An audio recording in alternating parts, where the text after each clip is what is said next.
تو ان کی چونچ میں کل کے لیے کوئی دانہ نہیں ہوتا. تو توکل کیا ہے؟ توکل اسی کا نام ہے کہ لوگ کہتے ہیں کہ جو ہوگا جو اللہ چاہے یا جو اللہ کرے. کیا یہ توکل ہے مولانا صاحب، یا اس کا کوئی اور مفہوم، کوئی اور زاویہ، کوئی اور ڈائمنشن بھی ہے؟ الحمدللہ رب العالمین والصلاة والسلام علی رسول الکریم وعلی آلہ و اصحابہ اجمعین، اما بعد. فاعوذ باللہ من الشیطان الرجیم، بسم اللہ الرحمن الرحیم. رب اشرح لی صدری ویسر لی امری واحلل عقدۃ من لسانی یفقہوا قولی. اصل میں توکل جو کہتے ہیں وہ کہتے ہیں بھروسہ کرنے کو. یہ جو توکل لفظ بنا ہے یہ واو کاف اور لام سے بنا ہے اور اسی سے وکیل بنا ہے. آپ دیکھیں ہم اپنے بہت سارے معاملات میں وکیل طے کرتے ہیں اور پھر جو وکیل کی جو بھی وہ ہم سے ریکوائرمنٹ کرتا ہے، جو ہم سے کاغذات مانگتا ہے، جو چیزیں وہ کہتا ہے کہ پرووائڈ کراؤ مجھے، اس کے بعد ہم وہ ساری چیزیں پرووائڈ کرانے کے بعد پھر ہم اس وکیل پہ بھروسہ کرتے ہیں کہ اب یہ ہمارے لیے جو کرے گا ٹھیک کرے گا. اصل میں توکل جو ہے وہ یہی ہے کہ ہم اپنی اس دنیا اور اس دنیا کے لیے اللہ کو اپنا وکیل مقرر کر لیں اور اللہ کی بتائی ہوئی تمام شرائط کو پورا کرنے کے بعد پھر اس پہ بھروسہ کریں کہ اب یہ جو بھی کرے گا ہمارے لیے بہتر کرے گا. تو توکل صحیح معنوں میں جو ہے وہ اللہ پہ بھروسہ کرنا ہے اور تمام اسباب ہمارے پاس ہوں اور بھروسہ اسباب پہ نہ ہو بلکہ بھروسہ اسباب مہیا کرانے والے پہ ہو، اللہ پر. یہ اصل میں توکل ہے. یہاں ایک سوال ہے مولانا صاحب، بہت سے لوگ یہ کہتے ہیں کہ جب اللہ نے ہمارا رزق مقرر کر رکھا ہے، ہمارا رزق مقسوم ہے، تو ہم محنت کیوں کریں؟ وہ رزق تو ہمیں ملنا ہی ہے، ہمیں اس رزق پر بھروسہ ہے یا اللہ پر توکل ہے کہ وہ ہمیں مل کر رہے گا. کیا توکل کا مطلب یہی ہے کہ انسان اپنے گھر پر بیٹھ جائے، ہاتھ پیر نہ ہلائے، سستی اور کاہلی کا سہارا لے؟ نہ اصل میں جو آپ نے شروع میں ایک بات کہی ہے نا، وہ ایک حدیث پاک ہے، جامع ترمذی کی حدیث پاک ہے کہ تم اگر اللہ پہ ایسا توکل کرو جیسا کرنے کا حق ہے تو وہ تمہیں ایسے روزی دے جیسے پرندوں کو دیتا ہے کہ وہ صبح کو خالی پیٹ گھونسلوں سے نکلتے ہیں اور شام کو بھرے پیٹ گھونسلوں میں آتے ہیں. اصل میں یہ ہے توکل. توکل کہتے ہیں مطلب یہاں بھی پرندوں کو یہ کہا کہ پڑے نہ رہو. ہمیں بھی یہی بات اس سے میسیج یہ ملتی ہے کہ پڑے نہیں رہنا بلکہ ایکشن کرنا ہے. اس سسٹم میں رہ کے تمام تر اپنا ایکشن پورا کرنے کے بعد پھر بھروسہ اللہ پہ کرنا ہے. آپ یہ دیکھیں کہ پرندے جو ہیں وہ نکلتے ہیں، اگر اللہ چاہتا تو انہیں گھونسلوں میں بھی روزی دے سکتا تھا، لیکن انہوں نے کہا کہ نکلو، اس کے بعد روزی تلاش کرو، اس کے بعد پھر واپس آؤ. تو ایکشن میں برکت ہے اور ایکشن کرنے کے بعد پورے سسٹم میں رہنے کے بعد اب آپ دیکھیں نا کہ ایک حدیث پاک سے یہ ملتا ہے کہ جانور کو کھونٹے سے باندھنا بھی توکل ہے. بہت طویل حدیث ہے وہ. آپ یہ دیکھیں تالا لگانا بھی توکل ہے، ہل چلانا بھی توکل ہے، کیونکہ ان تمام تر چیزوں کے بعد بھی چوریاں ہوتی ہیں، نقصانات ہوتے ہیں. آپ دیکھیں جانور لوگ کھول کے لے جاتے ہیں، کھونٹے سے باندھنے کے بعد پھر اللہ پہ توکل کرنا ہے کہ اب اس کی حفاظت اللہ کرے گا. یہاں بھی ایک سوال ہے مولانا صاحب، ایک چیز ہے توکل، ایک ہے تواکل. یعنی کہ انسان اپنی گاڑی میں 50,000 روپے کا بھرا ہوا بیگ چھوڑ دے، گاڑی کو لاک نہ کرے اور چلا جائے یہ سوچ کر کہ توکل کیا، اللہ اس کی حفاظت کرے گا. کیا اللہ تعالیٰ یہ کہتا ہے کہ تم اپنے اسباب، اپنے وسائل پر بھروسہ نہ کرو، صرف میری ذات پہ بھروسہ کرو اور حفظ ما تقدم کے طور پر احتیاطی جو اقدامات ہیں، احتیاطی تدابیر ہیں وہ اختیار نہ کرو؟ کوئی جانور ہی ہے، اسے ہم اگر کھلا چھوڑ دیتے ہیں تو ظاہر سی بات ہے وہ کہیں چلا جائے گا. کیا اسے کھونٹنے سے باندھنا یہ ضروری ہوتا ہے یا یہ بھی توکل ہے؟ یہ سسٹم ہے نا، آپ کو سسٹم میں رہ کے اللہ پہ بھروسہ کرنا ہے. اگر اللہ چاہے تو سب کچھ کر سکتے ہیں، مگر اللہ نے یہ پورا جو سسٹم چلایا ہوا ہے یہ اسباب سے چلایا ہوا ہے. آپ جا کے ہل چلائیں گے، گیہوں پیدا کریں گے، اس کے بعد اسے پیسیں گے، اس کے بعد اس کی روٹی بنائیں گے، تب آپ کا لقمہ بنتا ہے. یہ پورا سسٹم ہے. اگر آپ اللہ چاہے تو آپ کو گھر بیٹھے لقمہ دے سکتا ہے، تو ہر چیز پہ قادر ہے. قرآن میں جگہ جگہ اپنی قدرت کا اس نے بیان کیا ہے، لیکن اس نے پورا سسٹم اب تمام تر ان چیزوں پہ اسباب کو استعمال کرنا ہے، بھروسہ اللہ پہ کرنا ہے. یہاں تک کہ آپ کو اپنے اعمال، اپنی عبادات پہ بھی بھروسہ نہیں کرنا. آپ یہ دیکھیں کہ مخلوق پہ بھروسہ کرنا شرک ہے. صرف ہمیں خالق پہ بھروسہ کرنا ہے.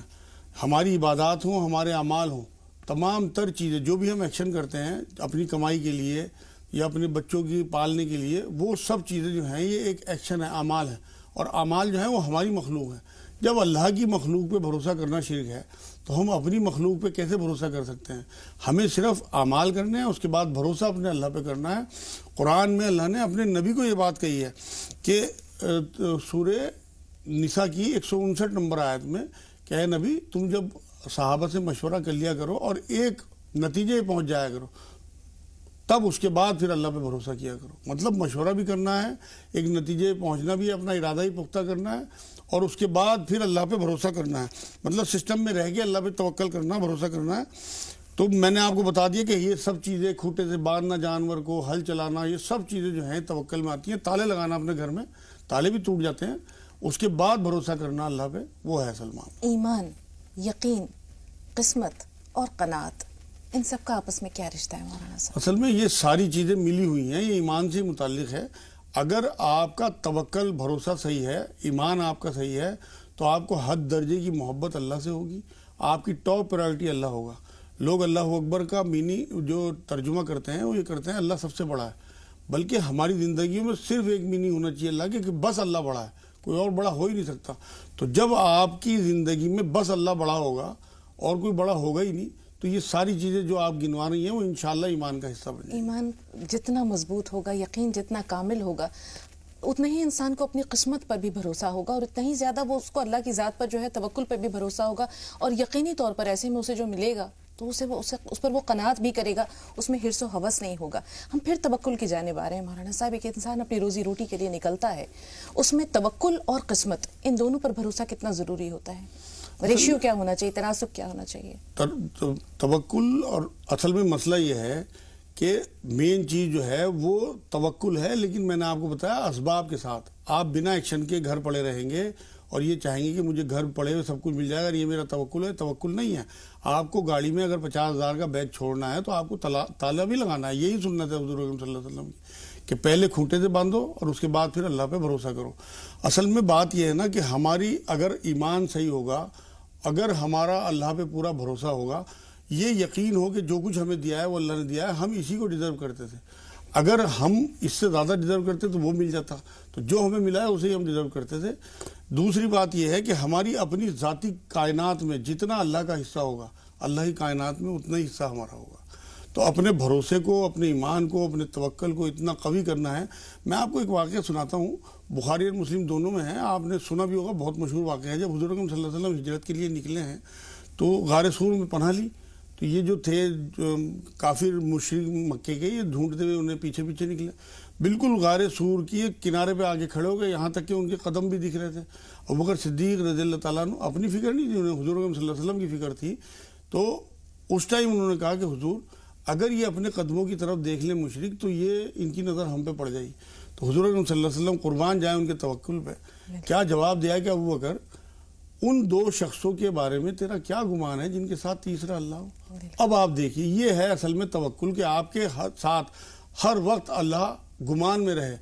آپ کو کسی سی ایم یا کسی ایس پی یا کسی بڑے نیتا کا اگر سپورٹ ہو اور ہر ٹائم آپ کے ذہن میں رہے کہ میں تو ایس پی کا آدمی ہوں، آپ انشاءاللہ تعالیٰ بالکل ایسے گھومتے ہو کہ جیسے آپ کو کوئی فکر ہی نہیں ہے۔ تو جو سپر پاور ہے، جو سب سے بڑا سپیریئر جو ہے اللہ، اگر اس کے گمان میں آپ اسی طرح رہیں کہ اس کی سپورٹ مجھے ہے، جیسے رسول اللہ صلی اللہ علیہ وسلم کا میں نے واقعہ آپ کو بتایا کہ غار سور کے بعد، تو یہ وہ سپورٹ، وہ تصور، وہ گمان، یہی اصل میں توکل ہے کہ اللہ ہمارا سب کچھ کر سکتا ہے، اور وہ اگر ہمارے ساتھ ہے تو کتنے ہی لوگ ہوں، پوری دنیا مل کے آپ کو اتنا ہی نقصان پہنچا سکتی ہے جتنا اللہ نے لکھ دیا، پوری دنیا مل کے اتنا ہی فائدہ پہنچا سکتی ہے جتنا اللہ نے لکھ دیا۔ یہ رسول اللہ صلی اللہ علیہ وسلم کا قول ہے، حدیث پاک ہے۔ تو اس لیے اپنا یہ بھروسہ کہ ہمیں کوئی نقصان نہیں پہنچا سکتا جب تک اللہ نہ چاہے۔ اب آپ دیکھیے غار سور کے باہر مشرک کھڑے ہیں گرفتار کرنے کے لیے، اور بھروسہ اللہ پہ۔ بالکل مولانا صاحب، اگر انسان اللہ کو ہی اپنا سہارا بنا لے، اپنے تمام معاملات اللہ کے سپورٹ کر دے، ہم دیکھتے ہیں ہمارے پاس کئی طرح کی کالز آتی ہیں، پریشانیوں کا ذکر آتا ہے، کبھی شادی کا مسئلہ درپیش ہے، کبھی صحت کا مسئلہ، کبھی بیماری کا مسئلہ درپیش ہے۔ ایسے میں انسان کس طرح جو حالت ہے، جو کیفیت ہے، اس پر راضی بھی رہے، اپنی تقدیر پر صابر و شاکر بھی رہے، اور اللہ پر کی رحمت پر اس کا یقین بھی رہے، اور توکل بھی رہے؟ ہاں، اصل میں بات یہ ہے نا کہ اس کے لیے ایمان، جو آپ نے شروع میں بات کہی ہے نا کہ ایمان جو ہے نا وہ آپ کا پختہ ہونا ضروری ہے۔ آپ کو یہ یقین ہو کہ ہم یہاں آزمائش کے لیے آئے ہیں، ہمارا اللہ جو ہمارے لیے کرتا ہے وہ بہتر کرتا ہے۔ آپ کا اپنے اسباب پہ بھروسہ نہ ہو، بلکہ اسباب تو آپ کو صرف استعمال کرنے کا حکم دیا گیا ہے، بھروسہ آپ کو اللہ ہی پہ رکھنا ہے، اور یہی آپ کا ٹیسٹ ہے۔ حضور صلی اللہ علیہ وسلم نے ایک بار یہ بات فرمائی تھی کہ میری امت کے 70,000 لوگ بنا حساب کتاب کے جنت میں جائیں گے، اور وہ اللہ کے بندے وہ ہوں گے جو منتر نہیں کراتے ہوں گے، بدشگنی نہیں لیتے ہوں گے، بلکہ توکل اپنے اللہ پہ کرتے ہوں گے۔ تو جتنی بھی پریشانی جو آپ گنوا رہی ہیں، جتنی بھی آزمائشیں آئیں، ان آزمائشوں کے لیے اللہ سے دعا بھی کریں، اپنے اسباب استعمال کریں، اپنی سی کوشش کریں۔ پھر جیسے پرندے جو ہیں وہ گھونسلوں سے نکلتے ہیں، اپنی سی کوشش کرتے ہیں رزق ڈھونڈنے کی، اللہ انہیں رزق دیتا ہے، باقی توکل کر کے۔ جو آپ نے جملہ کہا کہ ان کے چونچ میں کوئی دانہ نہیں ہوتا، بلکہ اگلے دن کی انہیں کوئی فکر نہیں ہوتی۔ یہ تو انسان ہے جس نے اس طرح کی ایجادات کر لی کہ فریج وغیرہ نے ہمیں موذی بنا دیا۔ اب آپ دیکھیں نا، پہلے زمانے میری اپنی یاد میں 25-30 سال 40 سال پہلے لوگوں کے پاس جو رات کو کھانا بچتا تھا وہ سب بانٹ دیا کرتے تھے، کبھی نہیں کوئی رکھتا تھا۔ اب تو اسٹوریج ہو گیا، اس نے تو ہمیں موذی بنا دیا، بلکہ کنجوس بنا دیا۔ ورنہ اصل تو یہ ہے کہ رات تک آپ کا جو بھی کچھ بچے وہ آپ بانٹ کے فارغ کریں، اگلے دن اللہ پہ بھروسہ کریں، جیسے پرندوں کی آپ نے مثال دی۔ بالکل، اور ہم یہ دیکھتے ہیں حضرت موسیٰ علیہ السلام کے زمانے میں بھی جب اللہ تعالیٰ نے من و سلوہ اتارا تھا تو ان لوگوں نے محفوظ کر کے اسے اگلے دن کے لیے رکھنا شروع کر دیا۔ وہاں پر بھی اللہ تعالیٰ ناراض ہوا کہ میں نے یہ تمہارے لیے آج کے لیے اتارا ہے، تم اسے کل کے لیے کیوں بچا رہے ہو؟ اب اپنی آج کی جو زندگی ہم دیکھتے ہیں مولانا صاحب، کئی طرح کے ہم انشورنس کرا رکھتے ہیں، اپنی لائف کا بھی، اپنی زندگی کا انشورنس کرا رکھتے ہیں، جبکہ یہ پتہ نہیں ہوتا کہ اگلا لمحہ ہمارے نصیب میں ہے کہ نہیں۔ سانسوں کا یہ تار کب تک باقی رہے گا ہمیں خبر نہیں ہے، لیکن لمبی لمبی منصوبہ بندی کرتے ہیں۔ اور انسان سب سے غافل منصوبہ ساز ہے کہ اپنی پوری پلاننگ میں، اپنی پوری منصوبہ بندی میں کہیں موت کو پیش نظر نہیں رکھتا، موت کی تیاری کی اسے فکر نہیں۔ جی یہ جو آپ بات کر رہی ہیں یہ سب ایمان کی کمزوری ہے اور کچھ نہیں ہے۔ آپ یہ دیکھیں، ایک واقعہ آپ کو ملتا ہے ابراہیم علیہ السلام کا، کہ جب انہیں آگ میں ڈالا جا رہا تھا، فرشتوں نے آفر کی کہ آپ چاہیں تو ہم آپ کو بچا لیں۔ نہیں توکل کیا ان پہ، بلکہ اللہ پہ توکل کیا۔ آپ دیکھیں سورہ نساء کی، سورہ آل عمران کی 173 نمبر آیت میں حسبی اللہ و نعم الوکیل جو لفظ آتا ہے وہ پڑھتے رہے وہاں پہ، اور پھر اللہ کی مدد آئی اور آگ کو گلزار کر دیا اللہ نے، صرف اس توکل اور اس بھروسے کی وجہ سے۔ ہمارے سامنے تو سارا کچھ ہوتا ہے، اس کے بعد پھر ہم انشورنس کرا لیتے ہیں، اللہ پہ بھروسہ نہیں کرتے۔ ان کے پاس کچھ نہیں تھا، دیکھا جا رہا تھا کہ مجھے آگ میں ڈالنے جا رہے ہیں، اس ٹائم اللہ پہ توکل کیا، جس ٹائم اچھوں کا جو ہے وہ معاملہ خراب ہو جاتا ہے موت کے ٹائم۔ لیکن وہاں اللہ، یہ ہے اصل میں بات کہ ہم ان آزمائشوں، ان پریشانیوں، ان مصیبتوں، ان ایکسیڈنٹ کے سامنے اللہ پہ توکل رکھیں کہ یہ جو کچھ کیا اللہ نے کیا اور وہی ہمیں اس سے نکالے گا۔ تو یہ اصل میں بھروسہ ہے اور یہی توکل ہے۔ اگر یہ ہماری زندگی میں ہو تو آپ یقین کریں کہ یہ زندگی بھی آسان رہے گی اور وہ زندگی بھی آسان۔ بالکل صاحب، زندگی کو ہم توکل کے سہارے تو آسان کر سکتے ہیں، وہ جو اخروی زندگی ہے اس میں انسان، ایک مومن کا دل جو ہے وہ امید اور رجا، خوف اور رجا کے درمیان رہتا ہے، خوف اور امید کے درمیان رہتا ہے۔ کیا وہاں بھی توکل کی کوئی گنجائش ہے؟ بالکل، توکل اصل میں میں بتا تو رہا ہوں، جو میں نے غار ثور کا واقعہ آپ کو بتایا ہے، آپ یہ دیکھیے وہ موت اور زندگی کے بیچ کا ہی تو معاملہ تھا۔ اگر پکڑے جاتے، خدا نہ خواستہ اللہ نہ کرے، حضور اکرم صلی اللہ علیہ وسلم اور ابو بکر صدیق صاحب، تو ان کا حشر کیا کرتے اس ٹائم مشرک، جس طرح سے وہ ان کی تلاش میں تھے۔ تو وہاں موت اور زندگی کے بیچ میں اللہ پہ توکل رکھنا، اصل توکل ہی یہی ہے۔ توکل کو زبان سے کہنے کی چیز تھوڑی ہے، توکل تو قلبی چیز ہے۔ آپ کے پورے وجود میں توکل ہونا چاہیے، آپ کے رونگٹے میں توکل ہونا چاہیے۔ آپ کو یہ لگنا چاہیے کہ زندگی اللہ کی دی ہوئی ہے، میرے تمام اسباب اللہ کے دیے ہوئے ہیں، میری اولاد ہو، میرا گھر ہو، میری عزت ہو، میری رتبہ ہو، میرا علم ہو، سب اللہ کا دیا ہوا ہے۔ آپ چاہیں، آپ دیکھیں نا، اگر اللہ چاہے تو 1 منٹ میں آپ کی یادداشت ہی سلب کر لے، کچھ پتہ ہی نہ لگے، آپ کو یاد ہی کچھ بھی نہ یاد ہے۔ آپ جو ناز کرتے ہیں لوگ اپنے علم پہ، میرے خود اپنی ایک بار یاد ہے، آپ یقین کریں کہ میں ایک جگہ لیکچر دے رہا تھا ایک گھر میں، تو وہاں کافی لوگ سن رہے تھے، تو مجھے لگا کہ آج اللہ نے بہت اچھی باتیں میرے سے نکلوا دی، بلکہ یہ بات میرے ذہن میں کچھ آئی کہ آج بہت اچھا بولنے لگے۔ یہ میں بتا رہا ہوں آپ کو کم سے کم 10 سال پہلی بات۔ اسی ٹائم نماز کا ٹائم ہوا، میں نماز کے لیے گیا، تو وہاں جب میں نے سلام پھیرنا چاہا تو مجھے سلام یاد ہی نہیں آیا کہ نماز سے سلام کیا کہتے ہیں۔ تو مجھے وہاں احساس ہوا کہ یہ سارا کچھ اللہ کا دیا ہوا ہے، وہ چاہے تو 1 منٹ میں سلب کر لے۔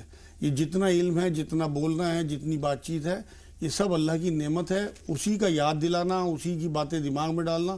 وہاں ایک سلام جسے میں سالوں سے نمازیں پڑھ رہا ہوں اور سلام پھیرتا ہوں، وہ سلام میرے یاد نہیں آیا، کیونکہ اللہ کو دکھانا تھا کہ تیری کوئی صلاحیت نہیں ہے، بلکہ ساری صلاحیتیں میری دی ہیں، میں جب چاہے سلب کر لوں۔ بالکل صاحب، گفتگو کے سلسلے کو انشاءاللہ آگے بھی جاری رکھیں گے، اگر موقع ملا تو 2 کالرز ہیں، مہناز اور ارمانہ۔ تھوڑا سا انتظار، مہناز صاحبہ سوال بتائیے۔